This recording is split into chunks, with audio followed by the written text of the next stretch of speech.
ربكم الذي خلقكم من نفس واحدة وخلق منها زوجها وبث منهما رجالا كثيرا ونساء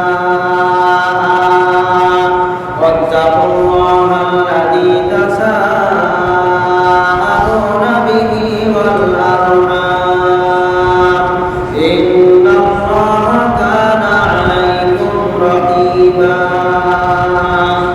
يا أيها الذين آمنوا اتقوا الله وقولوا قولا سديدا يصلح لكم أعمالكم ويغفر لكم ذنوبكم ومن يطع الله ورسوله فقد فاز فوزا عظيما أما بعد فقد قال الله تعالى في كلامه المجيد أعوذ بالله من الشيطان الرجيم لا يستوي أصحاب النار وأصحاب الجنة أصحاب الجنة هم الفائزون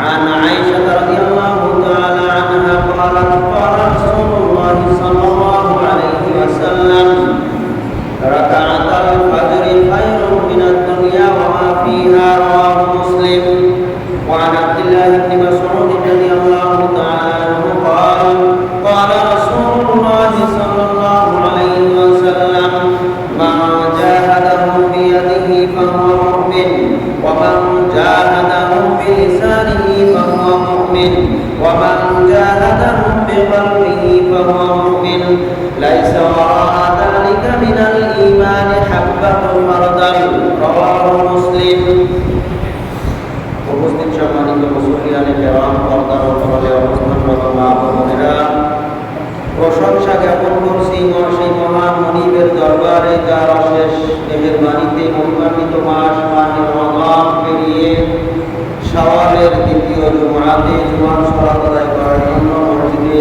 যথাসময়ে উপস্থিত হতে পেরেছি। যে আল্লাহ সুবহানাহু ওয়া তাআলা আমাদেরকে তৌফিক দান করেছেন তার শুকরিয়া জ্ঞাপনার্থে বলছি আলহামদুলিল্লাহ।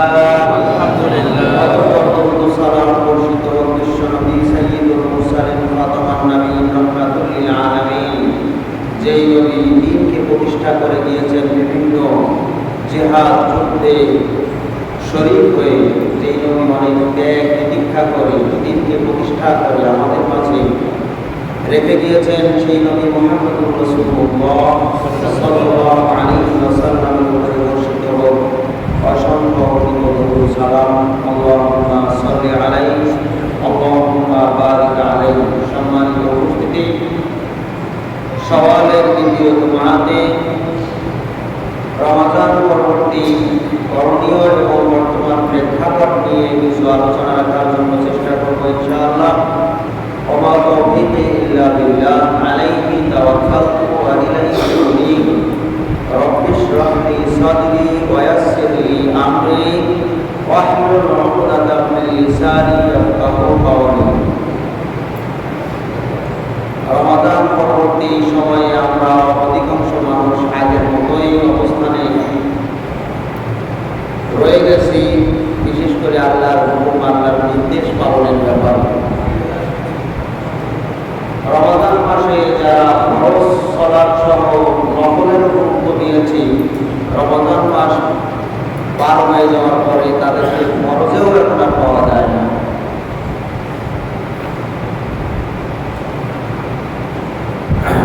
অথচ সালাত শুধু রমাদানের জন্য নয়, সালাত হচ্ছে মৃত্যুর আগ পর্যন্ত।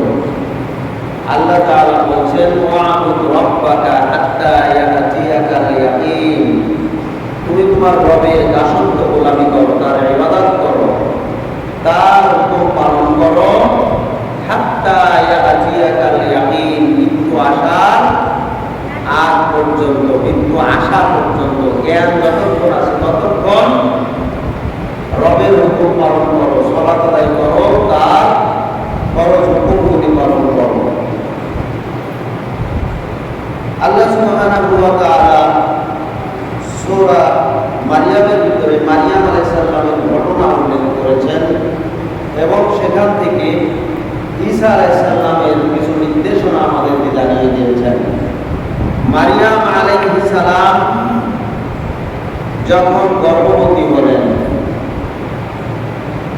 স্বামী ছাড়া আল্লাহ সুবহানাহু ওয়া তাআলা তাকে যখন তার দেহের মধ্যে ঈসা আলাইহিস সালামের রূহ মুখে দিয়েছেন, তিনি গর্ভবতী হওয়া শুরু করলেন। এলাকার মানুষ যখন বিভিন্ন ধরনের উৎসাহ রটনা শুরু করে দিল, তখন আল্লাহ সুবহানাহু ওয়া তাআলার নির্দেশে তিনি দূরে চলে গেলেন, সেখানে অবস্থান করলেন। সেখানে এই ঈসা আলাইহিস সালামের জন্ম হওয়ার পরে আবার সেখান থেকে নিজ এলাকায় চলে আসলেন। চলে আসার পরে এলাকার মানুষ আরো বেশি, আগের চাইতে আরো বেশি তার নামে বিভিন্ন মিথ্যা প্রবন্ধ দেওয়া শুরু করলো, বাজে কথা বাজে মন্তব্য করা শুরু করলো।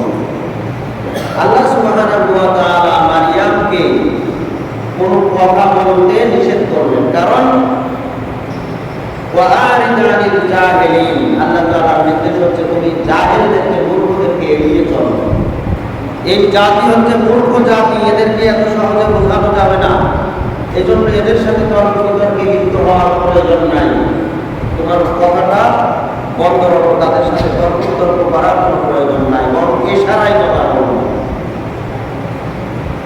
فآتت به قومها تحمله মারিয়াম আলাইহিস সালাম যখন তার সন্তানকে নিয়ে সদ্যভূমিষ্ঠ ঈসা আলাইহিস সালামকে নিয়ে তার এলাকায় ফিরে আসলেন, তাকে কোলে করে নিয়ে আসলেন, সম্প্রদায়ের নিকটে আসলেন।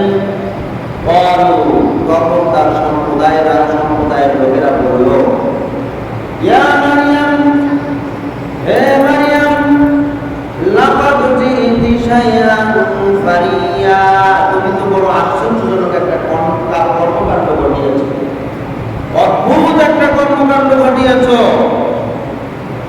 ইয়া উখতা হারুন, হে হারুনের বোন, মা কানা আবুকি ইমরাআসাও, তোমার বাবা তো কোনো খারাপ মানুষ ছিল না, তোমার বাবা তো কোনো খারাপ কাজ করেনি।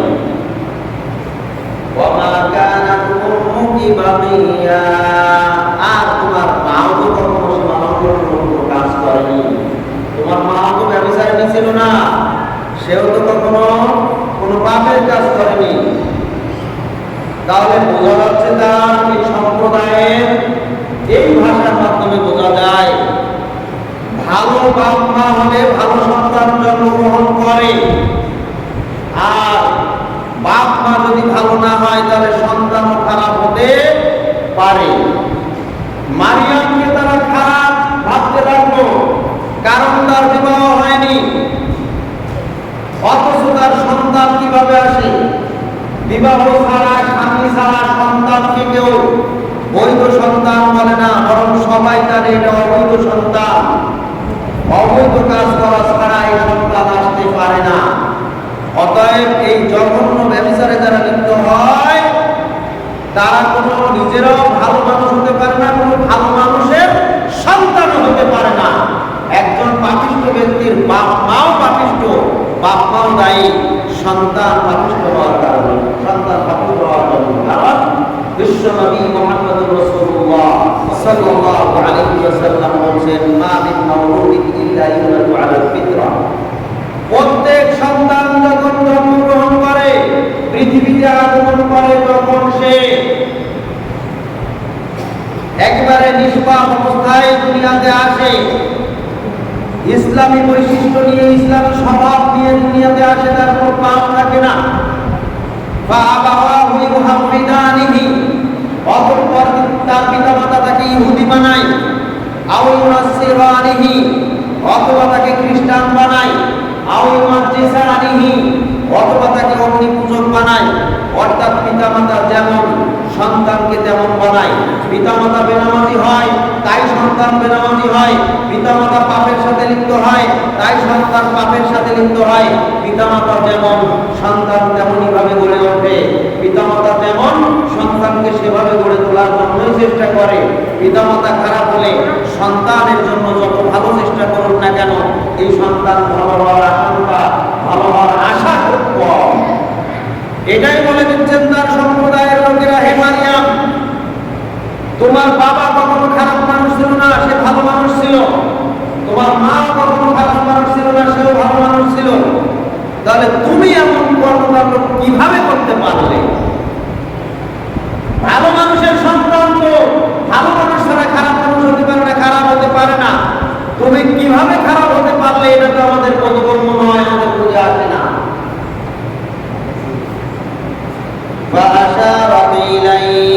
তখন মারিয়াম তাদেরকে ইশারা করে সন্তানের দিকে ইশারা করলেন, সন্তানের দিকে ইশারা করে বললেন যে তোমরা আমার সাথে কথা না বলে এই সন্তানের সাথে কথা বলো। এটা ইশারা করে বুঝিয়ে দিলেন যে আমি তোমাদের কোনো কথা জবাব দিতে রাজি নই, বরং তোমরা আমার এই সন্তানকে জিজ্ঞাসা করো। এটা ইশারা করে বুঝিয়ে দিলেন। তখন তার সম্প্রদায়ের লোকেরা বলল, কাইফা নুকাল্লিমু, কিভাবে আমরা কথা বলবো, মান কানা ফিল মাহদি সাবিয়্যা, একটা কোলের শিশু, মাত্র সদ্যজাত সন্তান, মাত্র ভূমিষ্ঠ হয়েছে, এরকম সন্তানের সাথে আমরা কিভাবে কথা বলবো? আর সে জবাব বা কিভাবে দেবে? কিভাবে আমাদের কথা বুঝবে আর কিভাবে সে আমাদের জবাব দিবে? সে তো মাত্র ভূমিষ্ঠ হয়েছে, কোলের শিশু, তার সাথে আমরা কথা বলবো কিভাবে? তারপরেও মারিয়াম যখন বললেন যে হ্যাঁ এর সাথেই কথা বলো, ইশারা করে তাকে কথা বল, তাদেরকে তার সাথে কথা বলতে বললেন, তখন তারা বাধ্য হয়ে তার সাথে কথা বলা শুরু করলো যে এই হ্যাঁ সন্তান, হে শিশু বাচ্চা, তোমার পরিচয়টা কি? তুমি আসলে কে? তোমার বাবা কে? তখন ওই ছোট্ট শিশু ঈসা আলাইহিস সালাম বললেন, ইন্নী আব্দুল্লাহ, আমি হচ্ছি আল্লাহর বান্দা। সুবহানাল্লাহ, আমি কোনো অবৈধ সন্তান নই, আমি কোনো জারজ সন্তান নই, আমার মা কোনো পাপিষ্ঠ লোক নয়, পাপিষ্ঠ নারী নয়, সেও মানুষের সাথে কোনো পাপে লিপ্ত হয় নাই, বরং আল্লাহ সুবহানাহু ওয়া তাআলার ইচ্ছায় আল্লাহ তাআলা আমাকে এভাবে এই দুনিয়াতে পাঠিয়েছেন। আমি হচ্ছি আল্লাহর বান্দা, আল্লাহর গোলাম। সুবহানাল্লাহ, ইন্নী আব্দুল্লাহি ওয়া আতানিয়াল কিতাব, আল্লাহ তাআলা আমাকে তার বান্দা হিসেবে দুনিয়াতে প্রেরণ করেছেন। আমার পাপের প্রয়োজন নাই, আল্লাহ তাআলা নিজেই তার রূহ ফুঁকে দেওয়ার মাধ্যমে আমাকে দুনিয়াতে পাঠিয়েছেন। আমি আল্লাহর বান্দা এবং আতানিয়াল কিতাব, আমাকে একটা কিতাব সহকারে প্রেরণ করা হয়েছে, একটা কিতাবও দেওয়া হয়েছে আমার সাথে।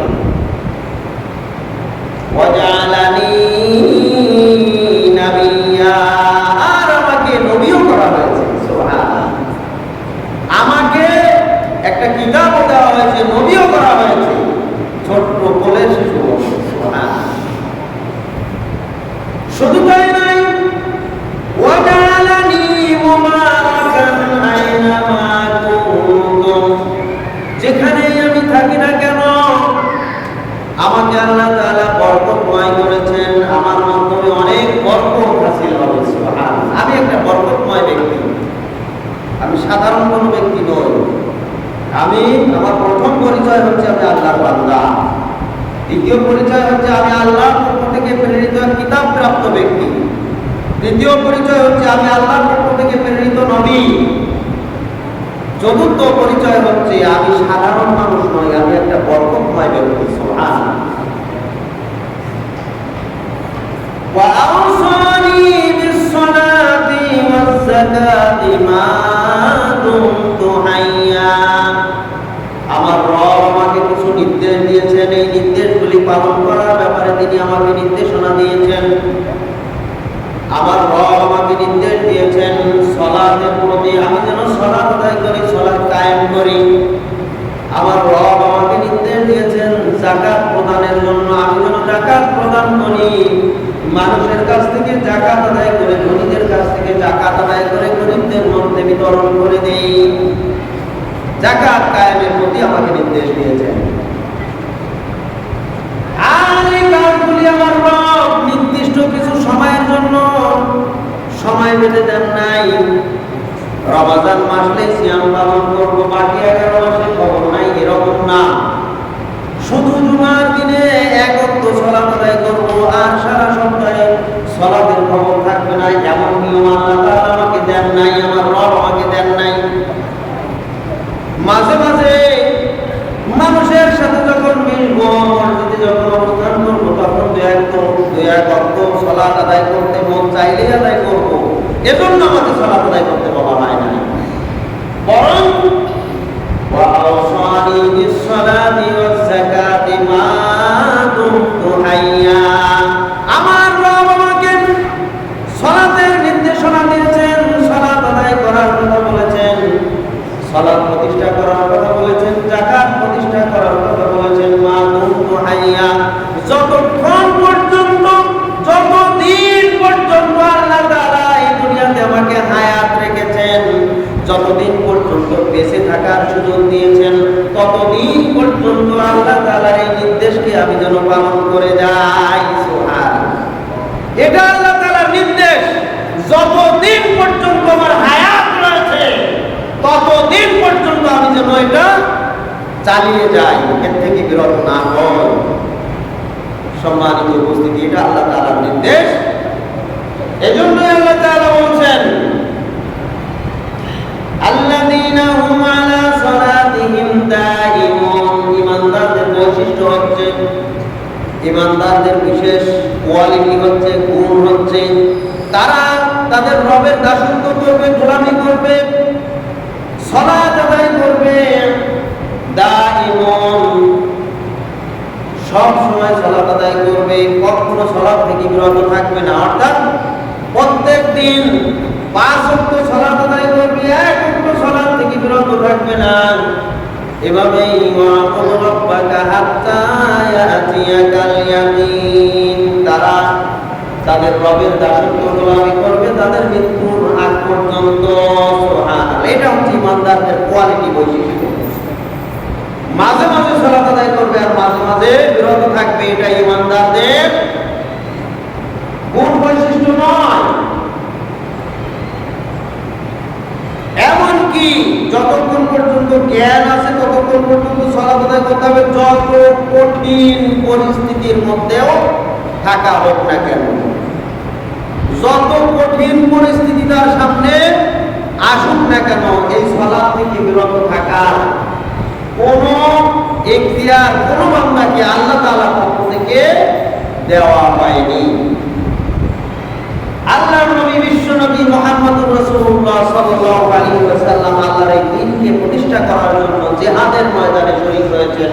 তুমুল যুদ্ধ চলছে, ওই যুদ্ধরত অবস্থায় আল্লাহ তাআলা আল্লাহর নবীকে নির্দেশ দিয়ে বলছেন, ওয়াইদা কুনতা ফীহিম, হে নবী আপনি যখন ওই মুজাহিদদের সাথে যুদ্ধের ময়দানে অবস্থান করেন, যেই সময় প্রচুর প্রচন্ড যুদ্ধ চলছে কাফেরদের মধ্যে আর মুসলমানদের মধ্যে, ঈমানদার মুজাহিদদের মধ্যে আর বেঈমান কাফেরদের মধ্যে যখন গোলাগুলি শুরু হয়েছে, তীর নিক্ষেপ শুরু হয়েছে, অথবা বোমা নিক্ষেপ শুরু হয়েছে, অথবা যখন যেই যুগ সেই যুগ অনুপাতে যে যন্ত্রের ব্যবহার চলছে, যেভাবে মোকাবেলা চলছে, ওই অবস্থায় যদি সালাতের সময় এসে যায়, ওই কঠিন পরিস্থিতিতেও যেন তুমি তোমার সঙ্গী সাথীদেরকে নিয়ে সালাত কায়েম করো।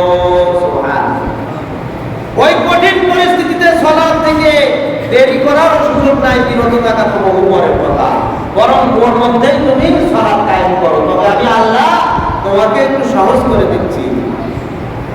এই আয়াত বর্ণিত হয়েছে, আয়াত এসেছে সূরা নিসার 102 নম্বর আয়াত, এর বিস্তারিত বিবরণ পুরো আয়াতে আছে, আমরা বিস্তারিত বলতে পারবো না। তো সংক্ষিপ্ত হচ্ছে, ফালতাকুম তাইফাতুম মিনহুম মা'আক, হে নবী তোমার এই যে মুজাহিদ বাহিনীর সাথীরা রয়েছে তাদেরকে দুই ভাগ করো, ভাগ করে একটা ভাগ নিয়ে একটা দল নিয়ে তুমি সালাতে দাঁড়িয়ে যাও, আর একটা দলকে সশস্ত্র অবস্থায় যুদ্ধের মোকাবেলা করার জন্য দাঁড় করিয়ে দাও। এভাবেই তুমি এক রাকাত পূর্ণ করো, দ্বিতীয় রাকাতে যে এই দল আবার সালাত ছেড়ে দিয়ে ওই শত্রুদের মোকাবেলা করবে, আর যারা মোকাবেলায় ছিল তারা এসে এবার দ্বিতীয় রাকাত আদায় করবে। সুবহানাল্লাহ, এভাবে সালাতকে ভাগ করে আদায় করতে হবে, তারপরে সালাত থেকে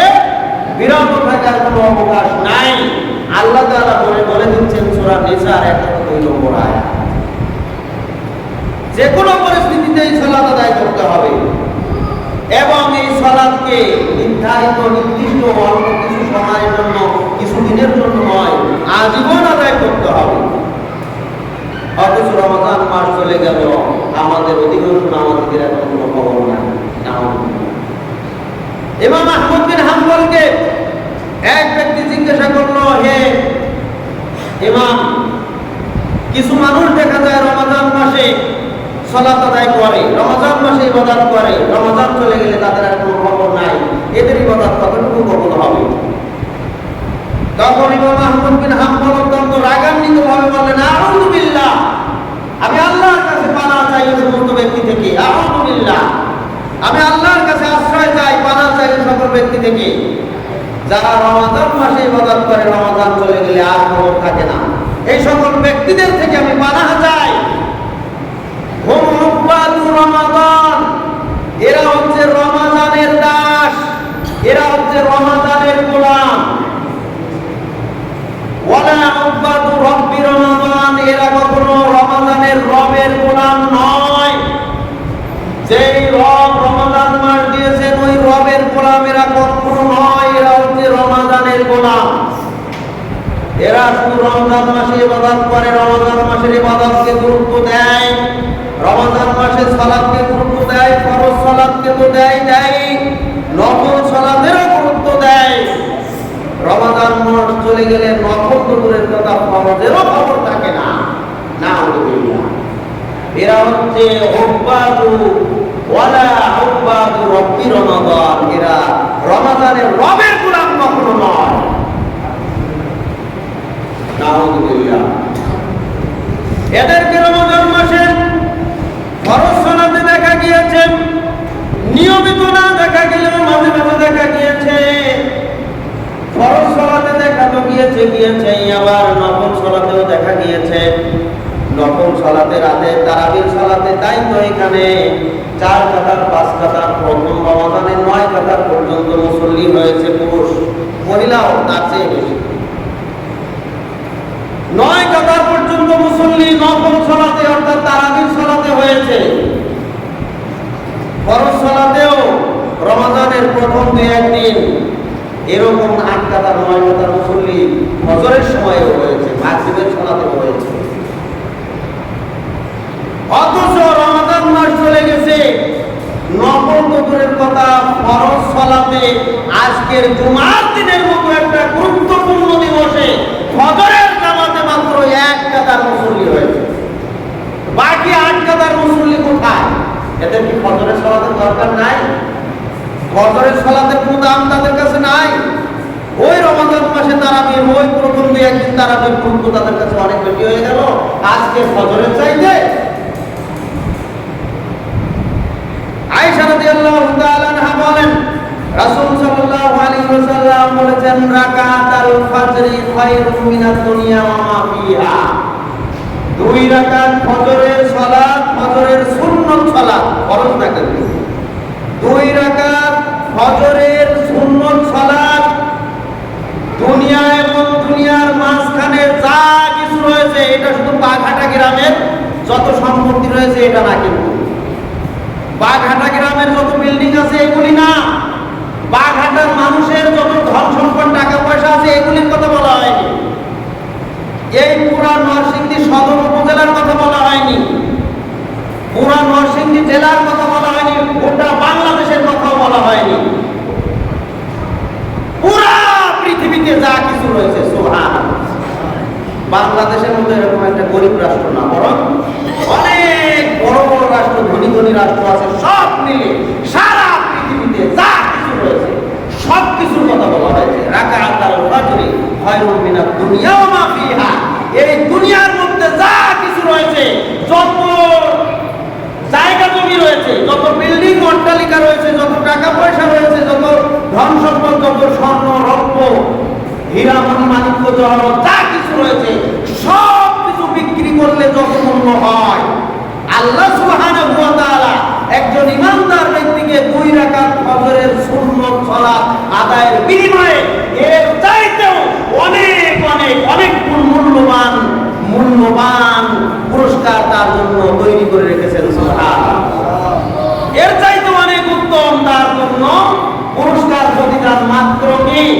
2 রাকাত ফজরের সুন্নত সালাত। আপনি কিন্তু ফরজ বলেনি, ফরজ সালাতের কথা বলেনি, সুন্নত সালাত।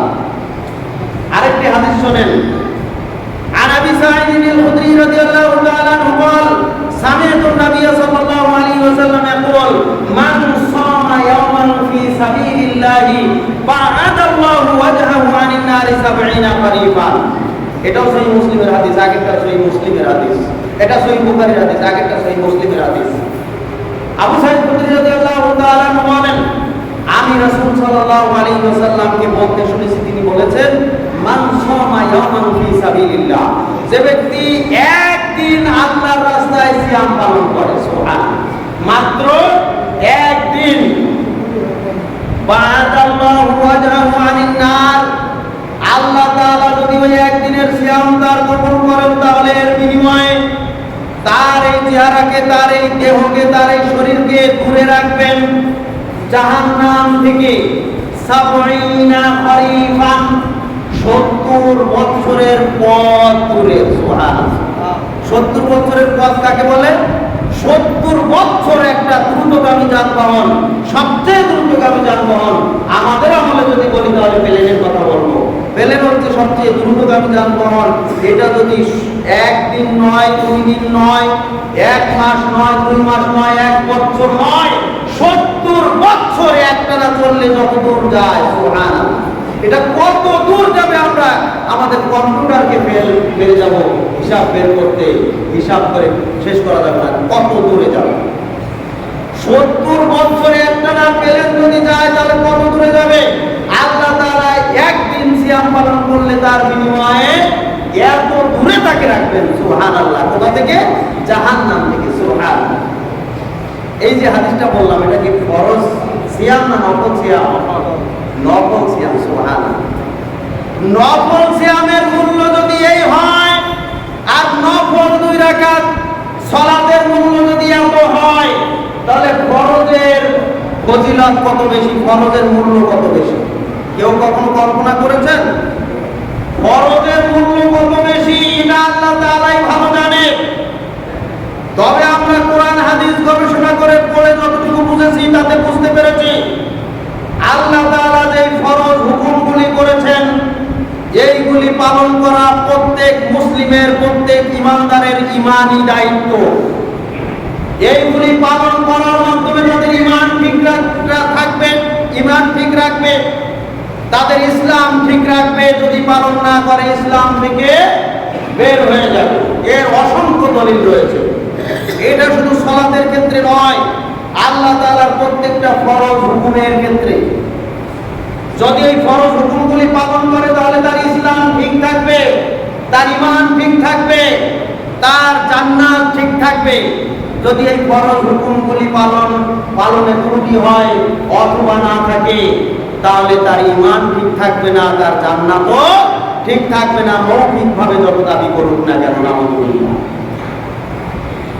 অতএব কোন ব্যক্তি যদি 2 রাকাত নয়, 4 রাকাত নয়, 200 100 রাকাত নয়, সারা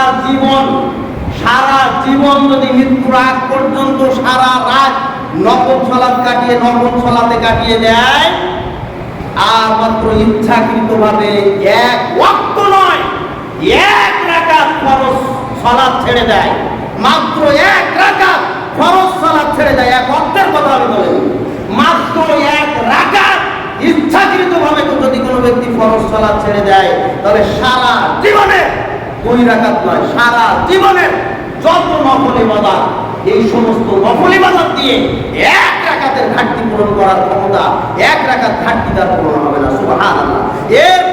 এর নাম হচ্ছে ফরজ এবং নফলের পার্থক্য। বোঝেন এবার ফরজ কাকে বলে আর নফল কাকে বলে। নফল নিয়ে খুব লাফালাফি করেছেন রমাদান মাসে। তারাবির সালাতে 9 রাকাত 9 কাতার মুসল্লি, আর আজকের ফজরের জামাতে 1 কাতার মুসল্লি নাই, বাকি 8 কাতারের এখন সালাতের প্রয়োজন নাই। নাউযুবিল্লাহ। অথচ সারা জীবনের সমস্ত নফল ইবাদত দিয়ে 1 রাকাত ফরজের আপনি ক্ষতিপূরণ হবে না।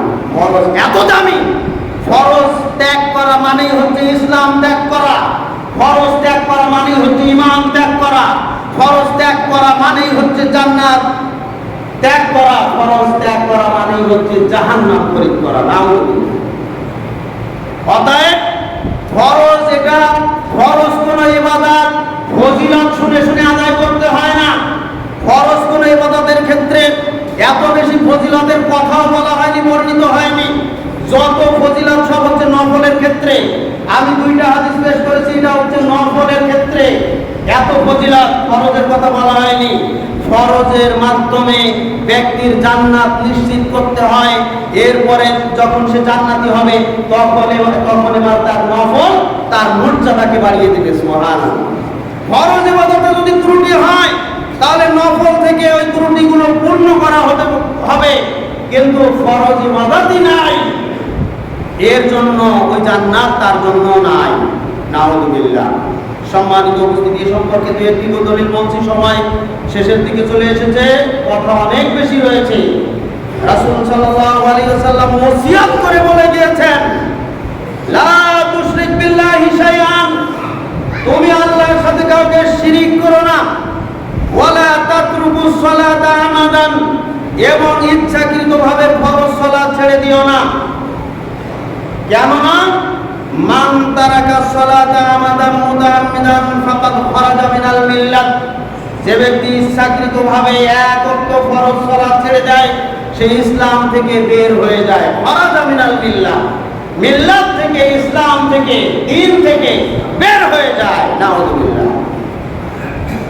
সহিহ মুসলিমের হাদিস জাবের রাদিয়াল্লাহু তাআলা বলেন, রাসূল সাল্লাল্লাহু আলাইহি ওয়াসাল্লাম বলেছেন, ইন্না বাইনার রাজুলি ওয়া বাইনাশ শিরকি ওয়াল কুফরি তারকুস সালাত, নিশ্চয়ই বান্দার মধ্যে এবং শিরক ও কুফরের মধ্যে পার্থক্য হচ্ছে সালাত আদায় করা।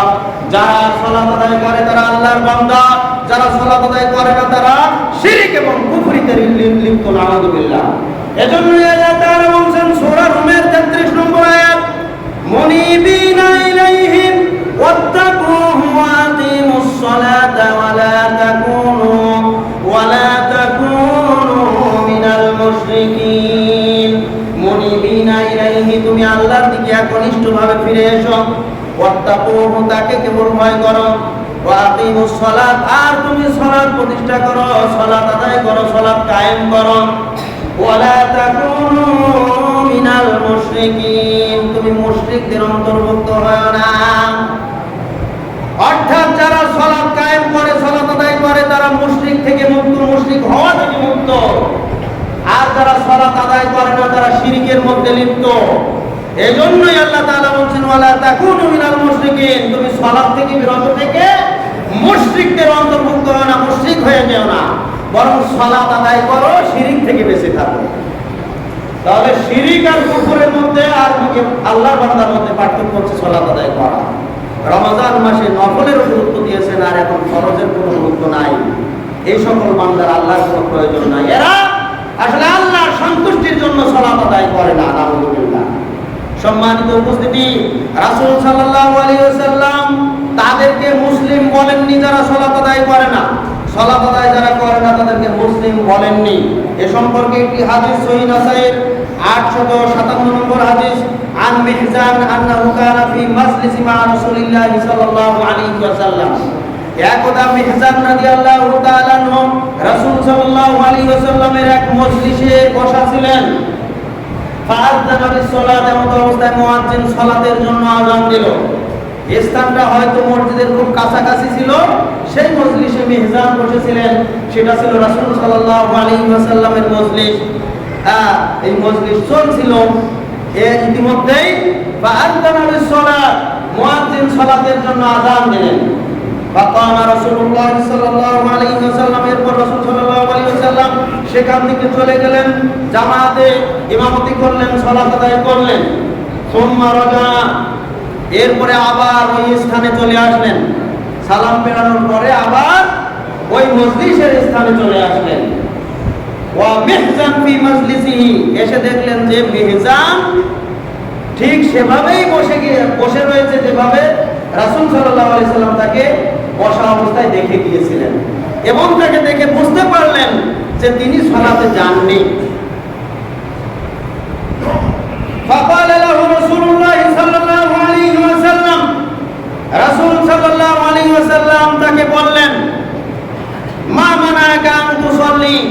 হে মেহজান তোমাকে সালাত থেকে বিরত থাকতে কে বললো? কে তোমাকে সালাত থেকে বিরত রাখলো?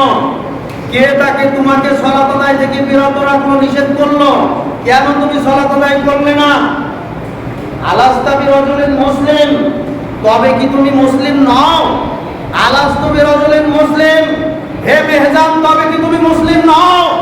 আলাস্তু বিরাজুলিন মুসলিম, হে মেহজান তবে কি তুমি মুসলিম নও? কারণ মুসলিম হলে তাকে সালাত আদায় করতে হয়, যে মুসলিম নয় সেই সালাত আদায় করে না। মুসলিম হলে তাকে সালাত আদায় করতেই হয়, যে মুসলিম নয় তাকে সালাত আদায় করতে হয় না। যে মুসলিম নয় তাকে সালাতের জন্য বলার প্রয়োজন নাই, যে মুসলিম তাকে অবশ্যই সালাত আদায় করতে হয়। এজন্যই আল্লাহর নবী কঠোরভাবে বললেন, আলাস্তু বিরাজুলিন মুসলিম, হে মেহজান তুমি কি মুসলিম নও? এখন কি তুমি মুসলিম নও? বলো বালা। তখন মেহজান বললেন যে অবশ্যই আমি মুসলিম। ওয়ালাকিন্নী কুনতু ক্বাদ সাল্লাইতু ফি আহলি, কিন্তু আমি আগেই মানে কিছুক্ষণ আগেই আমার পরিবারের সাথে করে নিয়ে আমার পরিবারের সাথে আমার বাড়িতে সালাত আদায় করে এখানে এসেছি।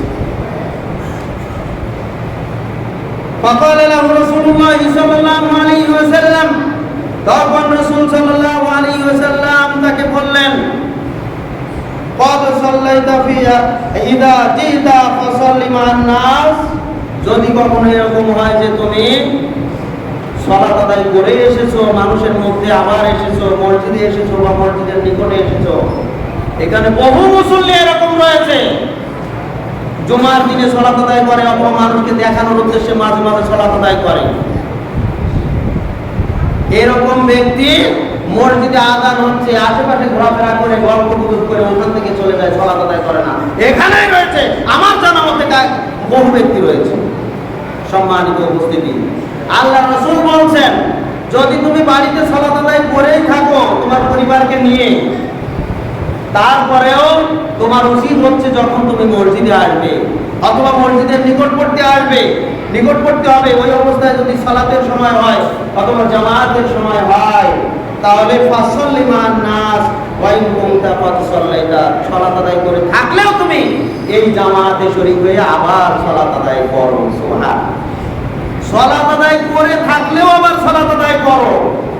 সম্মানিত উপস্থিতি, এর বিস্তারিত ব্যাখ্যা রয়েছে, তবে এতটুকু আমি বলতে চাচ্ছি, আল্লাহর নবী ধমক দিয়ে বললেন, আলাস্তু বিরাজুলিন মুসলিম, তুমি কি মুসলিম ব্যক্তি নও?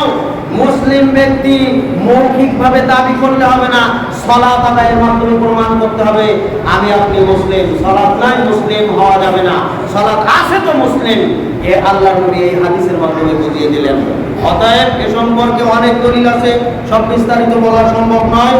সম্মানিত উপস্থিতি, দুই একটি দলিল এই জন্য পেশ করলাম যে সালাত আদায় ছাড়া মৌখিকভাবে আমি যতই দাবি করি না কেন মুসলিম হওয়া যাবে না। তবে আল্লাহর ভাষায় মুসলিম হওয়া দূরের কথা, মুনাফিক হওয়া সহজ হবে না।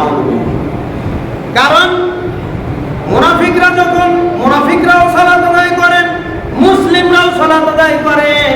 দুইজনের সালাতের পার্থক্য হচ্ছে, মুসলিমরা 5 ওয়াক্ত সালাত আদায় করে, সব সময় সালাত আদায় করে, মৃত্যুর আগ পর্যন্ত তারা সালাত আদায় করে যায়।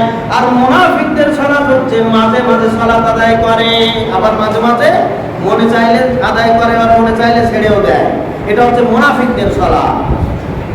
ওয়াইদা কামু ইলাস সালাতি কামু কুসালা, আবার মুনাফিকদের আরেকটা নিদর্শন হচ্ছে, যখন তারা সালাতে দাঁড়ায় তারা শয়তানের সাথে দাঁড়ায়, একাগ্রতার সাথে দাঁড়ায় না, আল্লাহর সন্তুষ্টির জন্য দাঁড়ায় না, বরং তারা মানুষকে দেখানোর উদ্দেশ্যে সালাত আদায় করে। ইউরাউনান নাস, তারা মানুষকে দেখানোর জন্য সালাত আদায় করে।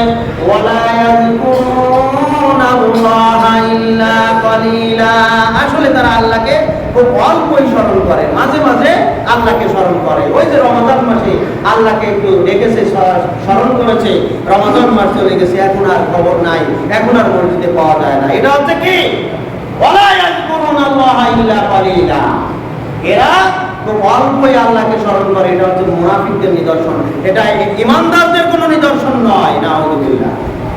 আল্লাহ তাআলা বলেন, মৌখিকভাবে তুমি যতই নিজেকে মুসলিম দাবি করো, ঈমানদার দাবি করো, আহাসিবান নাস মানুষ কি মনে করে নিয়েছে তারা এই কথা বললেই ছেড়ে দেওয়া হবে যে তো আমরা ইমানদার? তাদেরকে কি পরীক্ষা করা হবে না? অথচ তাদের পূর্বে বহু মানুষ অতিবাহিত হয়ে গিয়েছে, চলে গিয়েছে। আমি আল্লাহ তাদেরকেও পরীক্ষা করেছিলাম। আর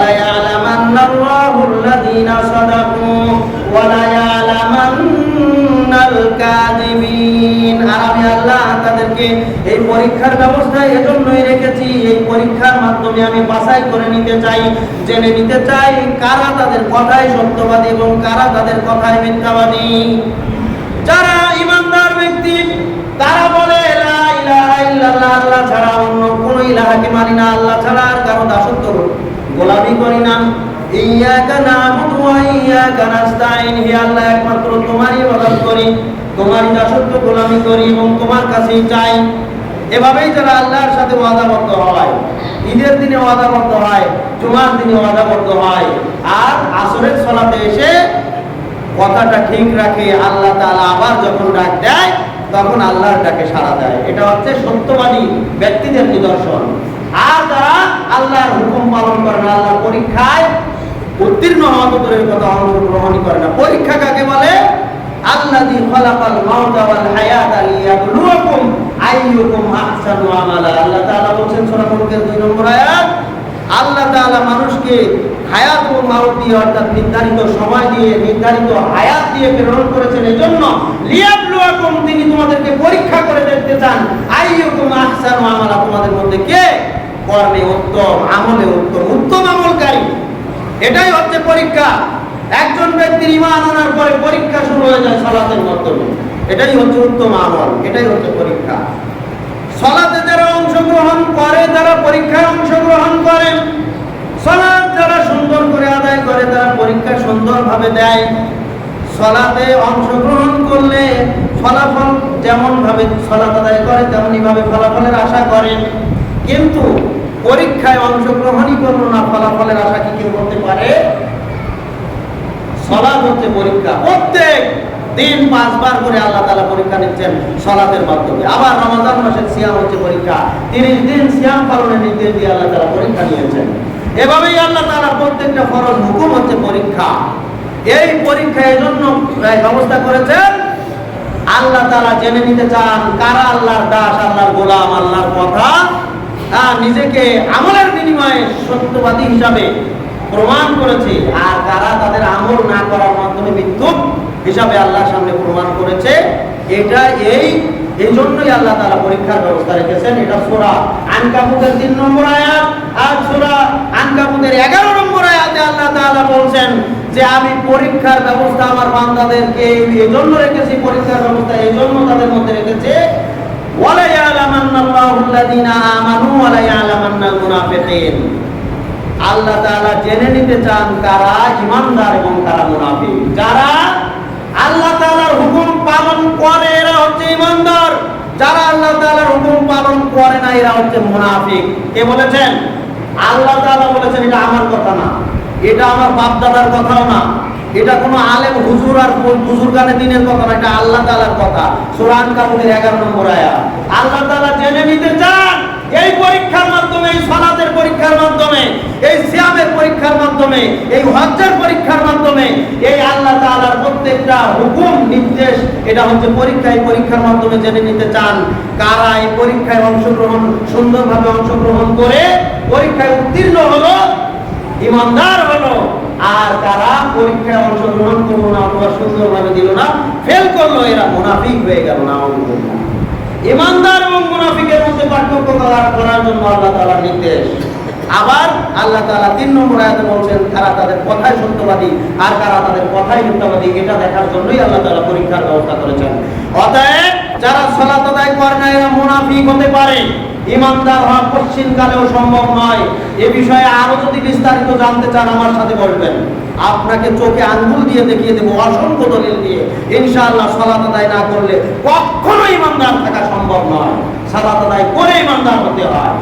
অতএব আপনার এই রমজানের সিয়াম, রমজানের ইবাদত কোনো কাজে আসবে না আপনি যদি এখন সালাত আদায় না করেন। আপনি আল্লাহর সন্তুষ্টির জন্য করেন নাই, মানুষকে দেখানোর উদ্দেশ্যে করেছেন। সম্মানিত উপস্থিতি, বর্তমান শুধু বাংলাদেশে নয়, সারা বিশ্বে অধিকাংশ নামধারী মুসলিম আসলে মুসলিম না, এরা হচ্ছে মুনাফিক। যার কারণে মুসলমানদের উপরে খালি নির্যাতন আর নির্যাতনের স্টিম রোলার চালানো হচ্ছে সারা বিশ্বে। বর্তমানে ফিলিস্তিনের উপরে এমন ভাবে নির্যাতন ইসরায়েল কর্তৃক শুরু হয়েছে, মানে দীর্ঘদিন চলছে, যে ফিলিস্তিনের অস্তিত্ব আস্তে আস্তে বিলীন করে দিচ্ছে। আমরা কত তাদের জন্য চেষ্টা করছি, দোয়া করছি, তারপরেও কাজ হচ্ছে না। কারণ হচ্ছে আমরা অধিকাংশ মানুষ মুনাফিক, আমাদের দোয়া কি কবুল হবে না? মুনাফিকের দোয়া কবুল হয় নাকি? মুমিনদের দোয়া কবুল হয়। এই জন্য তওবা করে ফিরে আসতে হবে, নিজেদেরকে আগে ইমানদার বানাতে হবে। এবং ইমানদারদের একটা বৈশিষ্ট্য হচ্ছে বাতিলের মোকাবেলা করা। ফিলিস্তিনের উপরে কেন নির্যাতন করা হচ্ছে, ইসরায়েল কেন নির্যাতন করছে, এটা আমাদেরকে বুঝতে হবে। আমাদের নিজেদেরকে ইমানের পথে ফিরে আসতে হবে এবং আমাদের প্রতিবাদী হতে হবে। কারণ আল্লাহ তাআলা বলে দিয়েছেন ইমানদারদের বৈশিষ্ট্য হচ্ছে আশিদ্দাউ আলাল কুফারি রুহামাউ বাইনাহুম, তারা বাতিলের প্রতি কঠোর, বাতিলের কুফরের প্রতি কঠোর, আর নিজেদের প্রতি বিনয়ী। ইমানদারদের বৈশিষ্ট্য হচ্ছে বাতিলের প্রতি তারা কঠোর হবে। অতএব এই অন্যায়ের বিরুদ্ধে আমরা কঠোর হব, আমাদের যার যতটুকু সাধ্য প্রতিবাদ করে যাব, প্রতিবাদ আমাদেরকে করতেই হবে। অতএব আসুন আমরা প্রতিবাদী হই। প্রতিবাদী মুসলিম হওয়ার জন্য আগে নিজেদেরকে মুসলিম হিসাবে তৈরি করি, তাহলে প্রতিবাদী মুসলিমের মতো মন মানসিকতা আমাদের তৈরি হবে। সম্মানিত উপস্থিতি, সারা বাংলাদেশে বিভিন্ন জায়গা থেকে মুসলিম ভাইরা এই ফিলিস্তিনের পক্ষে, ইসরায়েলের বিপক্ষে প্রতিবাদ সমাবেশ করে যাচ্ছে এবং বিভিন্ন কর্মসূচি তারা গ্রহণ করে যাচ্ছে। তারই অংশ হিসাবে আমরা আজকের একটা কর্মসূচি ঘোষণা করছি। 5 জুমা ইনশাআল্লাহ এখান থেকে আমরা পালবাড়ি চলে যাব। সেখানে প্রতিবাদ সমাবেশ হবে ফিলিস্তিনের পক্ষে, ইসরায়েলের বিপক্ষে। প্রতিবাদ সমাবেশে মুসলিম হিসাবে, মুসলিমের দায়িত্ব হিসাবে, করণীয় হিসাবে আপনারা সকলেই সেখানে এখান থেকে সালাত আদায় করে সেখানে চলে যাবেন ইনশাআল্লাহ। আমিও যাব, আমার সাথে যাবেন আপনারা। পালবাড়িতে সেখানে কয়েক মসজিদের মুসল্লিরা সমবেত হবে। পালবাড়ি, মিরাপাড়া, কুয়েতি মসজিদ, খন্দকার বাড়ি মসজিদ, বাজার মসজিদ, মৌলভীবাড়ি মসজিদ সহ আশেপাশের যত মসজিদ আছে সমস্ত মসজিদের মুসল্লিরা সেখানে একত্রিত হবে। সেখানে ইসরায়েলের বিরুদ্ধে প্রতিবাদী সমাবেশ হবে, তবে সংক্ষিপ্ত, বেশি সময় লং করে নয়, অল্প সময় হলেও সেখানে একটা প্রতিবাদ সমাবেশ হবে। এই সমাবেশে ইনশাআল্লাহ আপনারা সকলেই যাবেন, আমিও থাকবো ইনশাআল্লাহ। আল্লাহ তাআলা আমাদেরকে তৌফিক দান করুন, বাতিলের বিরুদ্ধে মোকাবেলা করার আমাদের যতটুকু সাধ্য অনুযায়ী মোকাবেলা করার জন্য তৌফিক দান করুন। বাতিলের বিরুদ্ধে আমরা মোকাবেলা করব, তাদের বিরুদ্ধে আমরা দোয়া করার মাধ্যমে, কুনতে নাজিলার মাধ্যমে, তাদেরকে সহযোগিতার মাধ্যমে। গত সপ্তাহে আমি উপস্থিত ছিলাম না জুমাতে, এই জন্য এই ঘোষণা দিতে পারি নাই।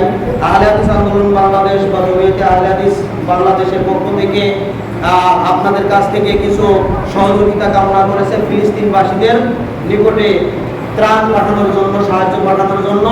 ইতিমধ্যেই অনেক টাকাই জমা হয়ে গেছে, আমরাই কেবল দিতে পারি নাই। এজন্য আপনাদের যাদের যতটুকু সামর্থ্য ফিলিস্তিনের জন্য সহযোগিতা করবেন, শরীক থাকবেন তাদের সহযোগিতার জন্য, এটা একটা সহযোগিতা। আর একটা হচ্ছে তাদের বিরুদ্ধে আমরা যেভাবেই হোক প্রতিবাদী সমাবেশ, মিছিল বা মানববন্ধন, যে কর্মসূচি করা হোক না কেন, সেখানে আমরা শরীক থাকার চেষ্টা করব। এভাবেই আমরা আমাদের